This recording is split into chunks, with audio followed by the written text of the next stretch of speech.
Bonjour, aujourd'hui on va voir toutes sortes d'actions qui ont été faites par un chien. J'ai un chien qui est dressé, qui arrive à faire toutes sortes de choses. Quelle est l'approche de la halakha en ce qui concerne toutes ces actions? Et comment, en fait, est-ce qu'on considère, dans certains cas, on considère que c'est des actions qui ont été faites par moi et je dois prendre la responsabilité de ce qu'il a fait, ou bien non, c'est quelqu'un d'autre, c'est quelque chose d'autre. C'est ce qu'on va essayer de voir. On va voir en fait deux choses. Un chien qui a causé un dommage à quelqu'un d'autre, et un chien qui a fait une melacha pour moi pendant Shabbat. Dans Daf Kaf Gimel Amudbet, c'est écrit dans la Gemara Shisabo et Akelev Patour. Donc quelqu'un qui a un chien, il a excité son chien contre quelqu'un d'autre, et maintenant ce quelqu'un d'autre, il a été endommagé par mon chien.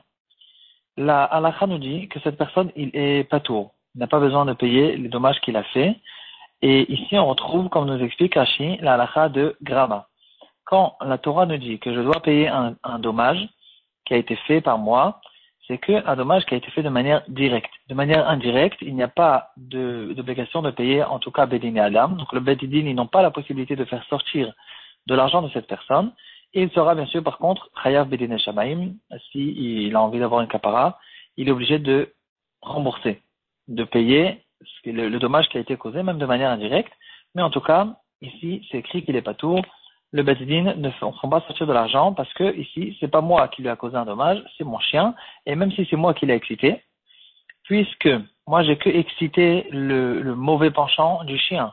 Mais finalement, le chien, il a comme une sorte de libre arbitre. C'est pas comme si j'ai frappé quelqu'un avec un bâton, que le bâton, il n'y est pour rien. C'est moi, je l'ai frappé avec un bâton. Ou bien même plus que ça, on a vu des exemples de kocho et kohar kocho. Par exemple, je jette un bâton en l'air et en retombant, il a endommagé quelqu'un. Ici, c'est un dommage qui a été fait de manière directe, mais la force que j'ai employée pour causer ce dommage, c'était ici une force, elle est, entre guillemets, elle était indirecte, mais c'est moi qui l'ai fait. C'est pas un dommage que moi j'ai causé indirectement, comme par exemple quelqu'un qui a excité le chien, et le chien qui a une sorte de libre arbitre, il a décidé d'écouter son maître et d'attaquer cette personne. Si on essaie de voir, est-ce qu'il y a une possibilité de faire, par exemple, j'ai un chien qui est bien dressé, je lui fais toutes sortes de signes, et ce chien, il fait des melachot pour moi pendant Shabbat. Il m'allume la lumière, il éteint la lumière, il fait toutes sortes de choses. Est-ce que c'est permis ou c'est pas permis? Donc, on sait que de dire à un goy, c'est interdit midera banane, et de faire des melachot même de manière indirecte. Alors ici, il faut essayer de déterminer qu'est-ce que ça s'appelle, comment ça s'appelle. On sait que normalement, des melachot en gramma, il n'y a pas d'interdiction pendant Shabbat de faire des melachot de manière de causer au fait que quelque chose fasse une melacha. Donc, on ne parle pas ici de kocho et kohar kocho. On a déjà vu à propos de Nezikin qu'on fait cette différence, même quand je fais une melacha de manière indirecte, c'est interdit. On a déjà vu l'exemple de la minuterie. Il y a encore beaucoup d'exemples pendant Shabbat. Toutes sortes de choses qui font tourner toutes sortes de roues, toutes sortes de machinations qui causent plus tard une melacha. Tout ça, c'est interdit. Par contre, Mideoraita, Miderabanan, on rentre pas là-dedans aujourd'hui, mais en tout cas, c'est interdit. Ici, le chien, c'est beaucoup plus que kohar kocho, c'est beaucoup plus loin. C'est moi qui cause que le chien, il fait sous forme de gramma, il fait lui la malacha. C'est pas moi qui l'a faite, c'est le chien qui l'a faite. Est-ce que on interdit quand même ou on n'interdit pas? Rav Tzvi Pesach Frank, dans son shoot Har Tzvi, Orachaim Chelakeles Siman Compagnie Dalet, il essaie de développer ce sujet. Et il dit, premièrement, il faut bien sûr que ce chien ne lui appartienne pas. Je n'ai pas le droit pendant Shabbat de faire des melachot avec un animal qui m'appartient à moi. Par exemple, je laboure avec mon taureau. Ici aussi, tout animal qui m'appartient, je n'ai pas le droit de faire des melachot avec lui, comme il est écrit dans la Torah, Ata, Ubincha, Ubitecha, Bavdecha, Bamatra, Uvemtecha est ton animal. Et donc, c'est clair, les manenoch, Shorcha, Vachamocha, même mes animaux, ils doivent garder le Shabbat, et je n'ai pas le droit de faire des, en fait, c'est même plus que ça. C'est pas que je n'ai pas le droit de faire des melachot avec lui. C'est que je dois faire attention que même quelqu'un d'autre ne fasse pas des melachot avec mon taureau, parce que même mon taureau, il doit faire Shabbat. Donc, on ne parle pas ici, premièrement, d'un chien qui m'appartient. La question, c'est est-ce que j'ai le droit d'utiliser un chien qui appartient à quelqu'un d'autre et avec lui, à travers lui, de faire une melacha pendant Shabbat.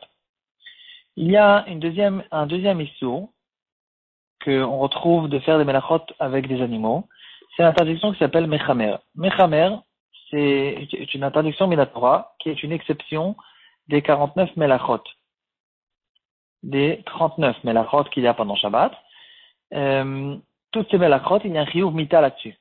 Ils sont mechamer, c'est le seul interdiction qui est mideoraita pendant Shabbat et qu'il n'y a quand même pas de chiyuv mita. Peut-être qu'il y a troumine, ça dépend de la marquette, est-ce que troumine c'est deoraita, des rabanan, est-ce qu'un troum de 12 amot ou bien de 12 000, il y a peut-être une certaine distance qui est beaucoup plus grande qui est minatora. En tout cas, mis à part ces deux choses-là, je ne pense pas qu'il y a d'autres choses qui sont minatora pendant Shabbat, qui sont des interdictions de Shabbat qui ne sont pas considérées des melachot et donc qui n'ont pas de chiyuv mita. En tout cas, il y a l'interdiction de mechamer. Mechamer veut dire de ne pas utiliser n'importe quel animal, même un animal qui ne m'appartient pas, de l'utiliser, de fait de faire une melacha avec cet animal. Donc, en fait, de la même manière que mis à part le fait, que je n'ai pas le droit d'utiliser mon animal pour faire une melacha avec lui, je dois faire attention de ne pas faire moi-même une melacha avec un animal, même s'il appartient à quelqu'un d'autre. Malgré que cet animal, je n'ai pas l'obligation de faire en sorte que lui, en tant qu'animal, il ne fasse pas de melachot. Donc, si je le vois faire des melachot tout seul, je ne dois pas le freiner, comme ce que je dois faire avec mon animal, mais faire moi des melachot avec cet animal, ça aussi c'est interdit, minatora. Donc, est-ce que ici, quand j'utilise un chien dressé pour faire des melachot, est-ce que ça rentre dans l'interdiction de mechamer ou pas? Pourquoi pas? Il y a un Magan Avraham. Le Magan Avraham, il dit qu'un chien qui fait une melacha pour son propre profit, alors c'est considéré que c'est pas moi qui l'a fait faire. Comme par exemple un chien de chasse. Puisqu'il a un profit de chasser, alors il n'y a pas d'interdiction de mechamer dans ce cas-là. Et quand même, Rav Tzvi Pessar Frank, finalement, sa conclusion, c'est qu'on n'a pas le droit d'utiliser le chien. Même un chien qui ne m'appartient pas, on n'a pas le droit de l'utiliser pour faire toutes sortes de melachot pendant Shabbat, parce que, premièrement, c'est pas sûr qu'on peut considérer qu'il l'ait fait pour son propre profit.